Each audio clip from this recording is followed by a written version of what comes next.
Баршаңызға сәлем, құрметті оқырмандар, каналыма қош келдіңіздер. Сіздермен бірге Айгерім. Бүгін сіздерге ыстық тағамның рецептімен бөлісемін. Бұл жерде кішігірім қуырдақ жасайын деп жатырмын. Менде бұл қойдың бүйректері базарда осылай бөлек-бөлек сатылады екен. Сонымен қатар қойдың еті және де қойдың қабырғасы.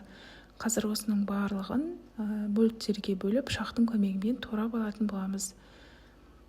Қойдың етін және де май араласқан жерін осылай төрт бөлшекке етіп, барлығын алдын ала турап дайындап алдым.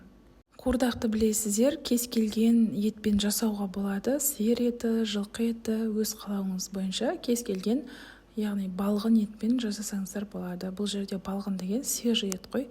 Сосын бүйректі төрт бөлікке бөліп алдым.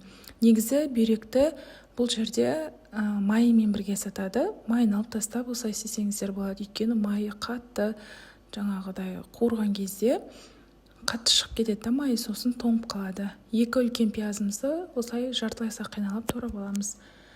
Қазанымызға сұйық май құйып қыздырып, ең бірінші етімізді, бүйрегімізді барлығын бірге салып жібереміз. Және де барлығын жақсылап қуырып аламыз. Қатты отта суы шыққаннан кейін қақпағын жауып, жай отта сол өзінің сөлінде бұқтыратын боламыз. Мысалы, қуырдаққа бауыр, жүрек, өкпе, бүйрек әртүрлі органдарды қоса береді. Бірақ бұл жерде мен тек қана бүйректі қолданып тұрмын. Өйткені біз осы бүйректі жақсы көреміз. Міне суы тартылды, май шыға бастады. Енді осы кезде пиязымызды салып, жақсылап тағы араластырамыз. Егер сізге бүйрек ұнамаса, тек қана етпен, сүйектен жасай берсеңіздер де болады. Пиязы қуырылғаннан кейін үстіне картоп саламыз. Бұл жерде картошканы орташа көлемде салдым, және де үстіне аздаған су құйып бұқтырып қоямыз.